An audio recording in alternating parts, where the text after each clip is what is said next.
భారత్ పాకిస్తాన్ ఘర్షణ తర్వాత ఎవరిది పైచేయి, ఎవరేం సాధించారు, అమెరికా అధ్యక్షుడు డొనాల్డ్ ట్రంప్ ప్రకటనలకు అర్థమేంటి అనే అంశాలపై పెద్ద ఎత్తున చర్చ జరుగుతున్న విషయం తెలిసిందే. తమ జోక్యంతోనే కాల్పుల విరమణ జరిగిందని ట్రంప్ అడ్మినిస్ట్రేషన్ చెబుతూ వచ్చింది.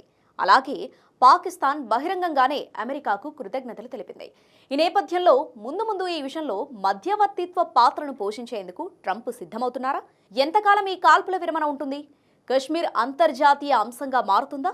ట్రంప్ చెప్పేదంతా తన ఇమేజ్ను పెంచుకునే ప్రయత్నాల్లో భాగమా? వంటి అంశాలు చర్చనీయాంశంగా మారాయి. పహల్గాం దాడి తర్వాత భారత్ పాకిస్తాన్ మధ్య నెలకొన్న ఉద్రిక్తతలు మే 10తో ముగింపునకు వచ్చినప్పటికీ పరిస్థితి ఎంతకాలం కొనసాగుతుందనే ప్రశ్న మాత్రం అలాగే ఉంది. ఇక భారత్ పాకిస్తాన్ ఉద్రిక్తతలపై అమెరికా వైఖరి కేవలం 50 గంటల్లోనే మారిపోవడం గమనార్హం. విదేశీ వ్యవహారాల విషయంలో ట్రంప్ ప్రభుత్వం మొదటి నుంచి తటస్థంగా ఉండేందుకు ప్రయత్నించింది. భారత్ పాకిస్తాన్ ఉద్రిక్తతల టైంలో అమెరికా మొదటి సంప్రదాయ విధానాన్ని అనుసరించి ఎప్పుడైతే పాకిస్తాన్ ఎయిర్ బేస్ లక్ష్యంగా మారిందో అప్పుడు వ్యూహం మారిపోయిందని విదేశాంగ వ్యవహారాల నిపుణులు విశ్లేషిస్తున్నారు. పాకిస్తాన్ వైపు నిలవాలని పాకిస్తాన్, అమెరికా మధ్య తెరవెనుక నిర్ణయమైంది. ఫలితంగా కశ్మీర్ అంశంపై అమెరికా అధ్యక్షుడు ట్రంప్ ప్రభుత్వం పలు ప్రకటనలు చేశారు. కశ్మీర్ అంశం మరొకమారు అంతర్జాతీయంగా చర్చకు రావాలని పాకిస్తాన్ బలంగా కోరుకుంటోంది. కాబట్టి ట్రంప్ మాటలతో కశ్మీర్ అంశం మరొకసారి తెర మీదకొచ్చిందా అనే ప్రశ్న వినిపిస్తోంది. అయితే అలా ఎంత మాత్రం కాదంటున్నారు మన విదేశాంగ నిపుణులు. పహల్గాం దాడి ఉగ్రదాడి అనే విషయాన్ని ప్రపంచానికి బలంగా వినిపించాలి. ఆ దాడి ఒక యుద్ధ చర్య. ఈ ఘర్షణ అక్కడి నుంచే మొదలైంది. మే 7న భారత్ చేసింది దానికి ప్రతిస్పందన మాత్రమే. 2019 అక్టోబర్ 5న ఆర్టికల్ 370 తొలగించినప్పుడే జమ్మూ కాశ్మీర్ అంశం ముగిసిపోయింది. ప్రస్తుతం సమస్య అంతా పాకిస్తాన్ ఆక్రమిత జమ్మూ కాశ్మీర్ ఎలా తిరిగొస్తుంది అనే దానిపైనే. దీనిపై చర్చలకు భారత్ సిద్ధంగా ఉంటుందని మాజీ దౌత్యవేత్త వీనా సిక్రీ వంటి వారు అంటున్నారు. అసలు కశ్మీర్ అంతర్జాతీయ అంశంగా మారింది అనే చర్చ అర్ధరహితమైంది.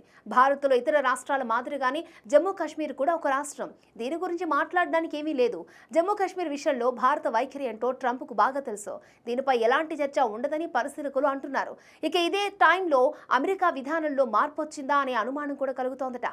ఏదైనా ఘర్షణ తలెత్తితే దానికి దూరం జరిగే అమెరికా ఈసారి మాత్రం బహిరంగంగా కనిపించే ప్రయత్నం చేస్తున్నట్లు కనిపిస్తోంది. తన మొదటి పదవి కాలంలో ప్రెసిడెంట్ ట్రంప్ నాటి పాక్ ప్రధాని ఇమ్రాన్ ఖాన్ పక్కన కూర్చొని కశ్మీర్ విషయంలో మధ్యవర్తిత్వం వహించేందుకు నేను రెడీగా ఉన్నాను.